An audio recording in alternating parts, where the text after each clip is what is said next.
I'm a knitting machine fanatic, so when I was reached out by the company to receive these 2 free tensioners, I couldn't wait to review them and try them out. Now, these are really nice because you don't have to hold on to the yarn while you're cranking, so it gives you an extra free hand and your tension stays even. This package contains 2 tensioners, and then you also get 2 extra washers. Now, I've got my machine loaded up and ready to go. Let's check it out. I already have my machine loaded, so I'm just going to open up the yarn guide here. I'm going to slide my yarn up inside of the little notch, close the door,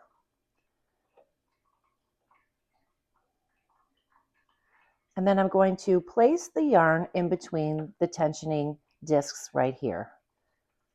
Now see, this stays nice and stable.